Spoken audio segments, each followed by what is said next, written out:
Folks, Matthew 24, here in verse 3, I think it is, or it says that they came to him privately, the apostles did, and they said, "Tell us, when shall these things be?" The apostles had a lot of questions, didn't they? And some of you have a lot of questions too, and we've gotten a lot of inquiries from the viewers lately. We decided to do a couple of shows. We did one last week. And we decided we're going to continue with that this week, and we're going to answer some of the topics that our viewers have said they'd like to hear more about. So we're going to do that this week. You're going to enjoy this. It's going to be very helpful. And we're going to start out with something about the coming eclipse just a few days from right now. So stand by.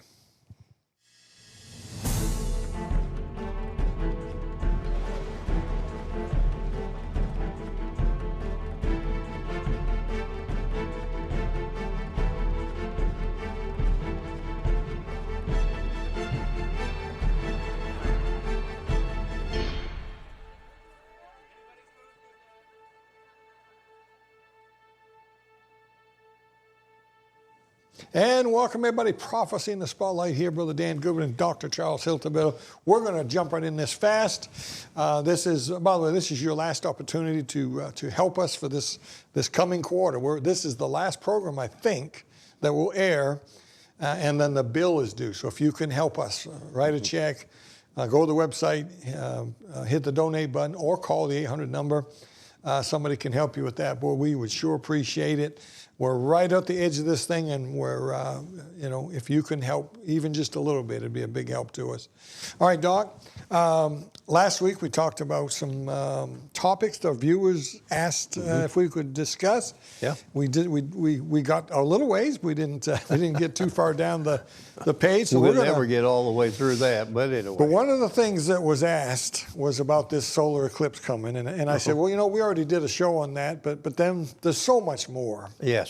So let me just very quickly just tell them the main thing that you and I discussed, and I want you to talk about that other stuff that you brought up.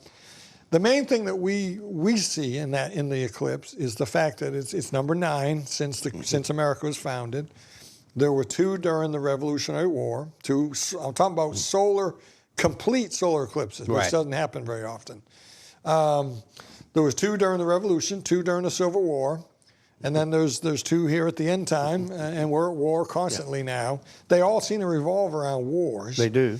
And but not only that, in 1840 there was a famine in Illinois, northern Illinois mainly. Great drought. And so farmers moved down to southern Illinois because of the Ohio River and the Mississippi. So there's fertile ground there. Even if you don't have rain, you got water. And they began to call things they began to think of Egypt like it was the story of Egypt and Joseph. And so there are towns, Cairo, Illinois. That's an Egyptian name. Yeah.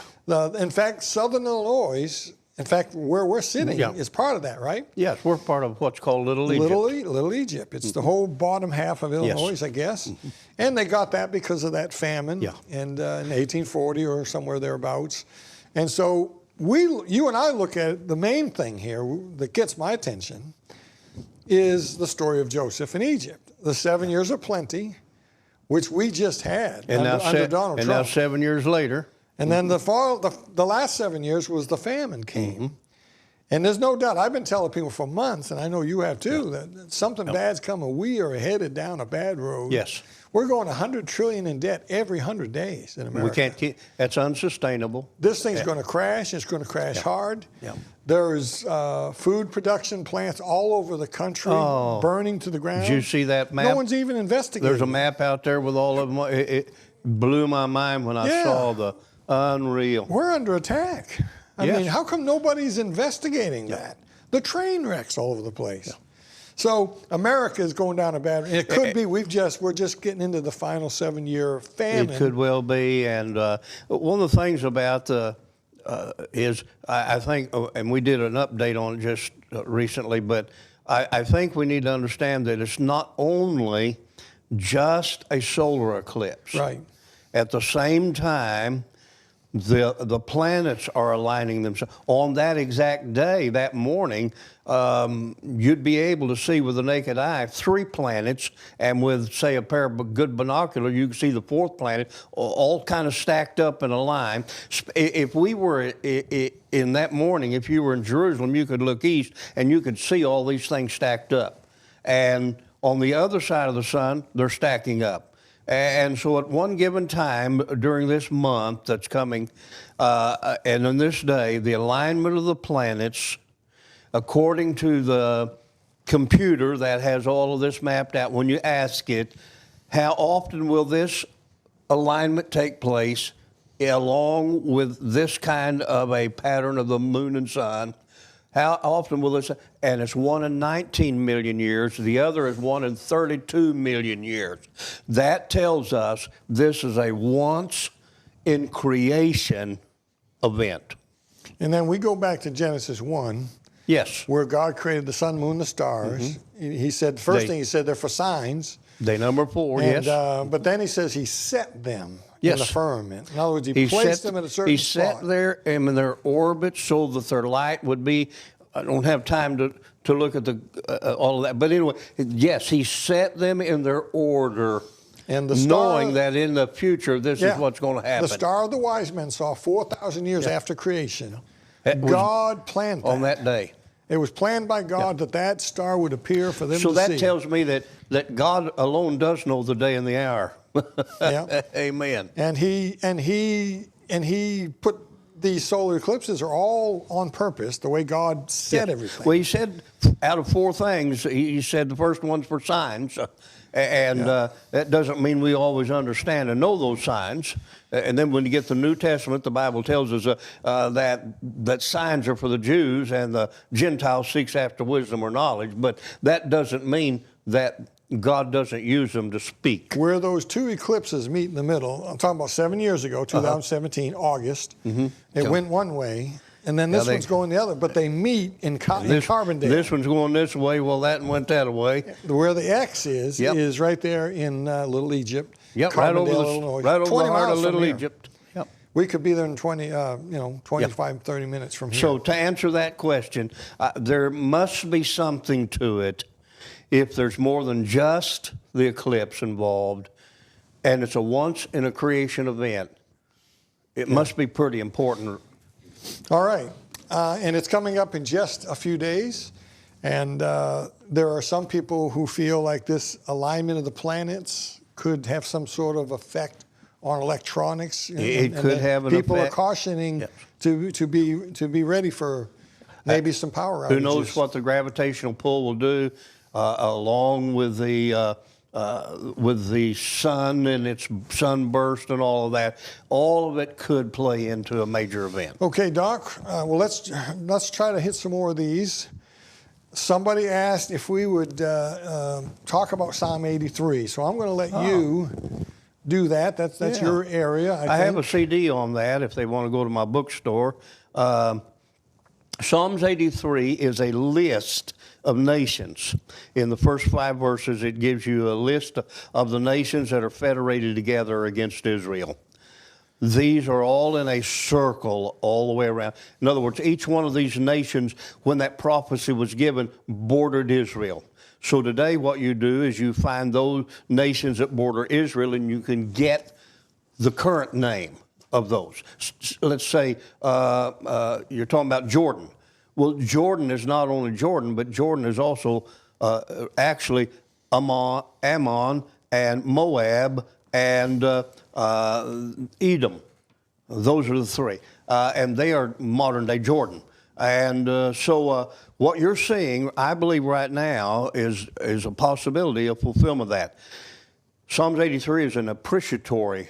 It means I'm beseeching God through prayer on our behalf. And part of that psalm is reminding God of things he did in the past to help Israel. And so it's saying that, God, we need your help. And it appears that at least 5 fronts And right now, Israel is already dealing with 4 fronts.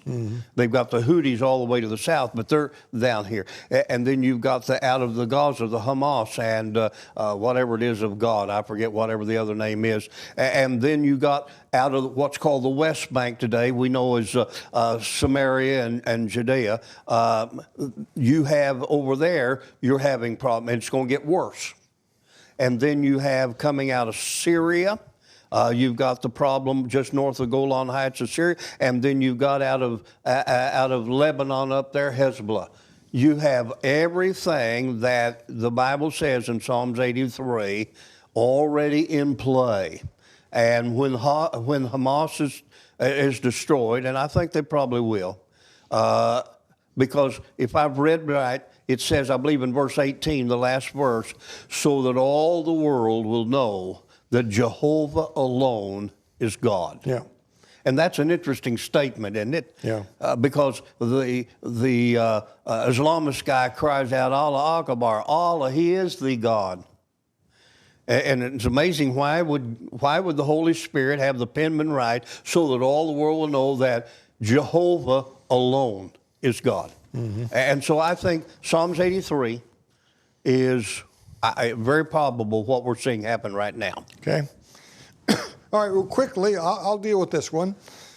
We was asked to deal with the spirit of fear and anxiety in these last days. And during the update that you folks didn't see, it's on YouTube, we actually read Luke chapter 21, verse 25, talking about the signs in the sun, the moon, the stars, and this distress of nations with perplexity, the sea and the waves roaring. But then verse 26 says this, men's hearts failing them for fear. Yeah. And it's true, Doc. People today are filled with anxiety. People Yes. are not sleeping enough. People are taking sleeping pills and drugs and things to calm their nerves. That's a sign of the last days. It really is. Absolutely. And I think what they're asking is, why is this? Why is this here? And I'll tell you why. God has not given us the spirit of fear, but of a sound mind. I think the absence of faith brings fear. And I don't think the two go together. You get away from God, you get away from the Bible. That's it. You're going to be living in fear and anxiety. Lester Roloff, the old preacher from back in the 70s, he was always preaching on people popping pills. And he wasn't talking about drug use. He was talking about prescriptions. Yeah. People taking drugs to calm their nerves. And he was always telling them, you don't need that. You need the Bible. You need God. And we're a nation of drug-infested, drug-addicted. There's preachers preaching in their pulpits who are on medication. It's sad. There are a lot of, but if you get your eyes off the author and finisher of our faith, and you get your eyes on the world, it'd be easy to get discouraged. And good question. We thank you. And I didn't write down a name for that one. So let's turn the page here. There's some that we're skipping that we're going to come back and do something on later. We had some good stuff come up.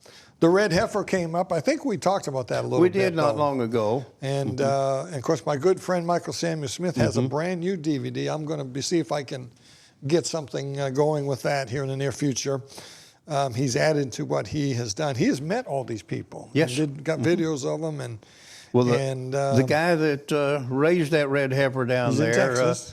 They work with they're part with our museum as well. Oh, I didn't know that. Yeah. Okay. Can you spend like 1 minute, Doc, on Sherry is asking, explain the violent weather in the last days. Violent weather? Well, there's always been violent weather.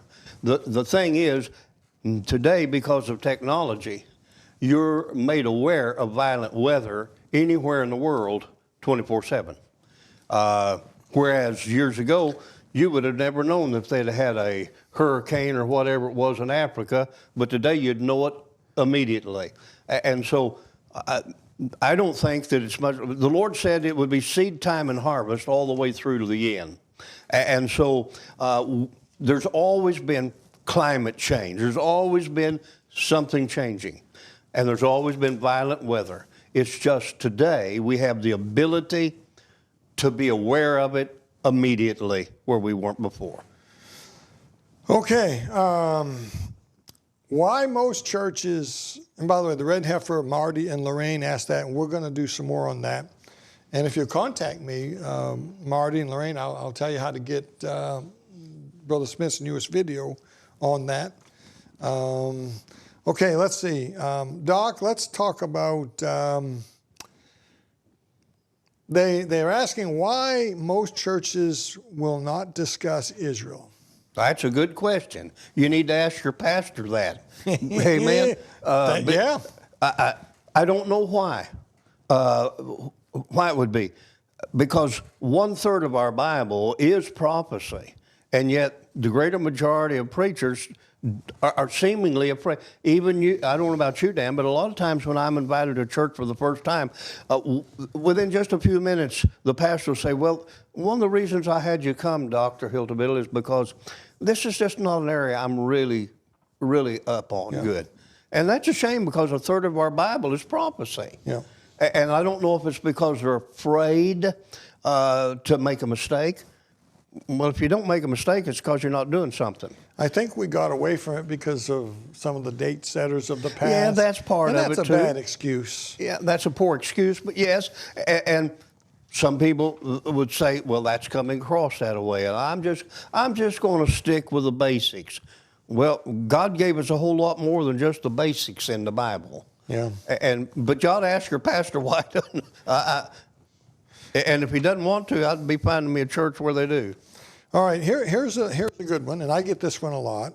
And I got to be honest, I'm on the fence. I'm not sure on this one. The question was asked about Daniel chapter 12. It talks about, instead of 1,260 days in the second half, it talks about 1,290 days. And then you read a little further, and blessed are those who come to the 1,335 days.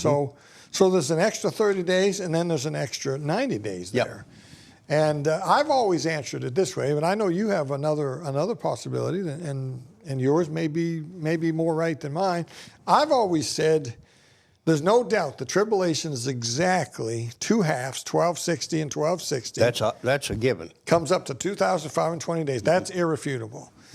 Now, when God talks about at the second half, he counts 1,290 and then he counts 1,335. It's one of two things. It's either the second half is overlapping, going before the middle starting, and he's counting days that way. Or share what you told me while I was eating breakfast. I've come to think that it probably has to do with after the 2,550 days, after the 7 years is completed, the setting up of a kingdom, because at the end of the tribulation is going to be a complete world makeover in its topography, complete.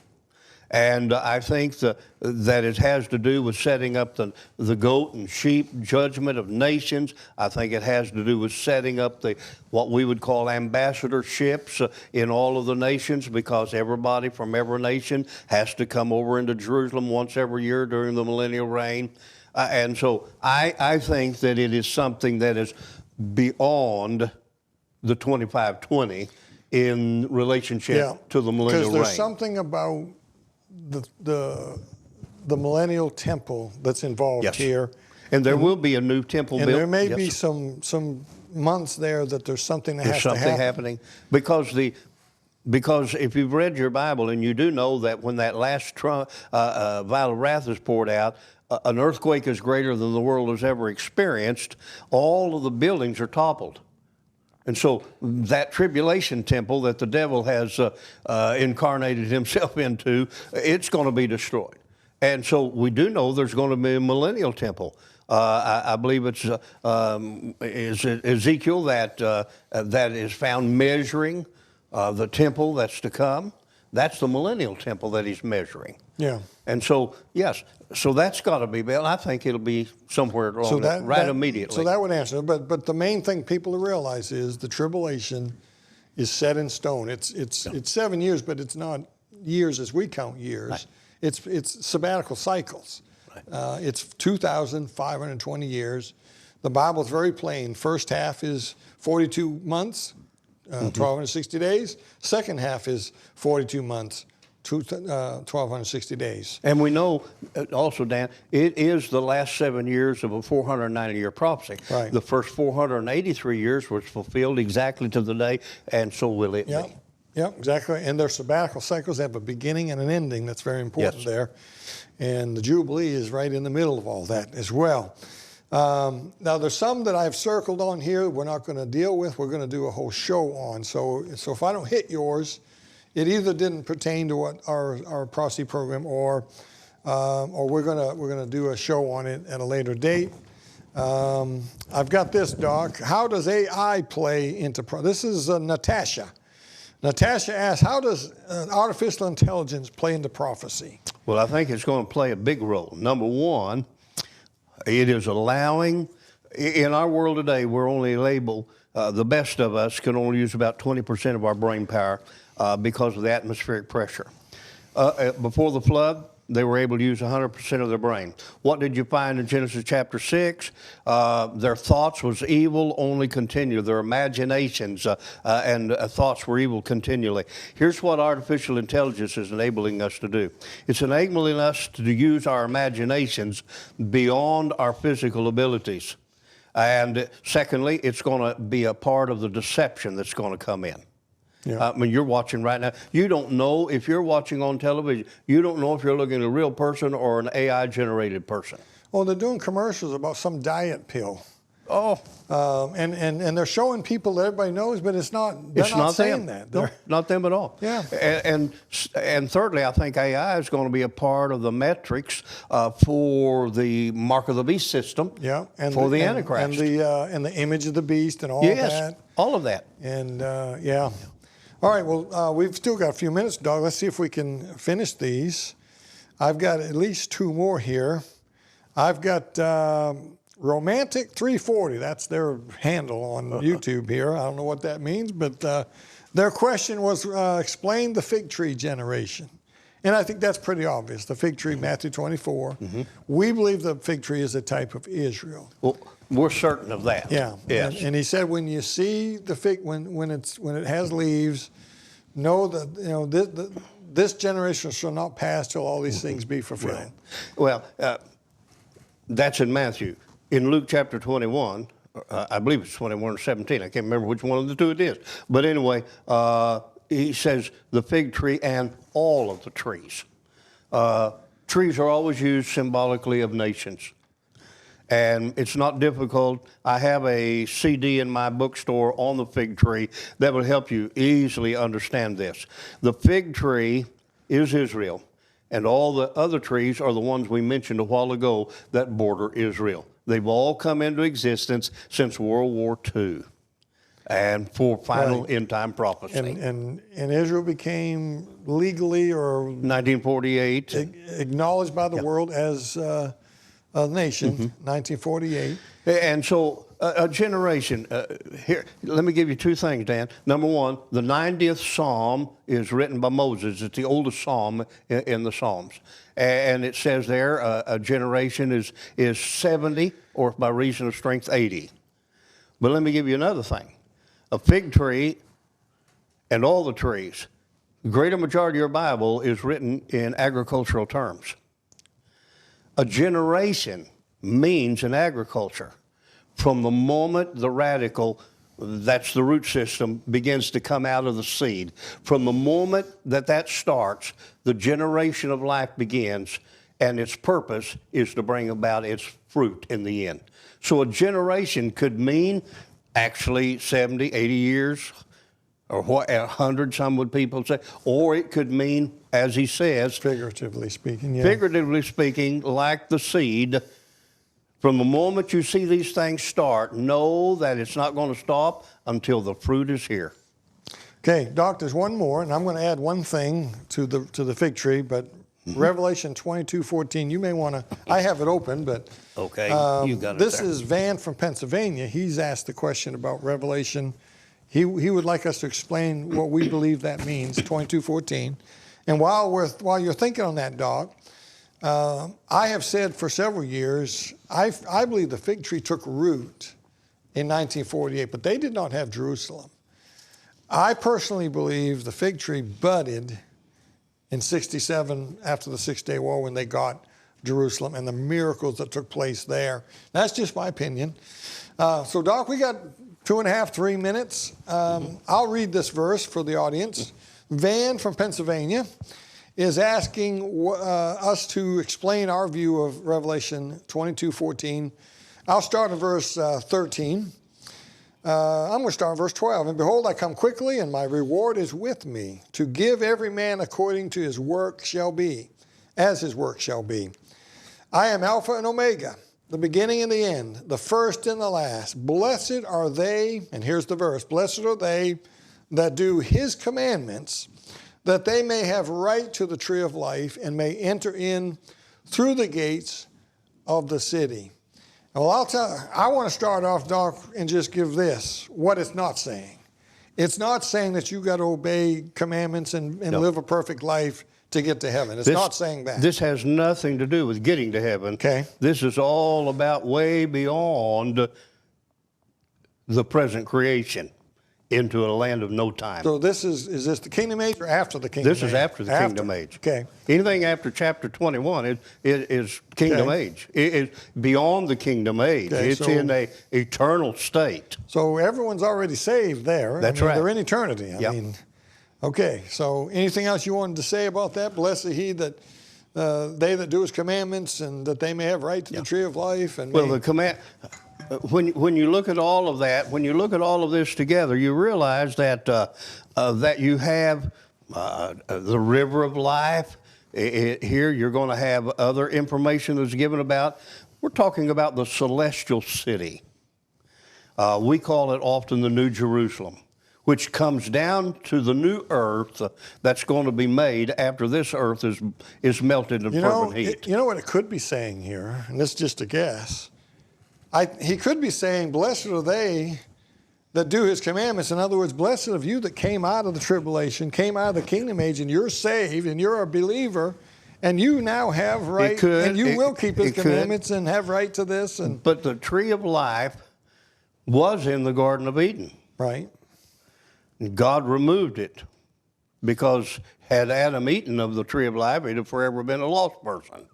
And so we find that here it is again here, and you're going to find associated with this, you're going to find on both sides of the river, 12 manner of fruit for the healing of the nations, all this. We don't know for certain about what all of that means, but it has nothing to do with getting to heaven. These are folks that have already born again or there. All right. Well, we skipped a few that we're gonna do an actual whole show on. So don't panic. We're gonna do a show about where's America in prophecy. We're gonna do a whole show on that very soon. We're gonna do a show on we're gonna do something more on the red heifer. Well, I hope you've enjoyed this, the program. I hope the last 2 weeks we've answered some of your questions and helped you with some of these topics. There wasn't enough time to go into great detail, obviously. Well, okay, thanks for listening, and we'll see you next time. Keep your eyes on them skies.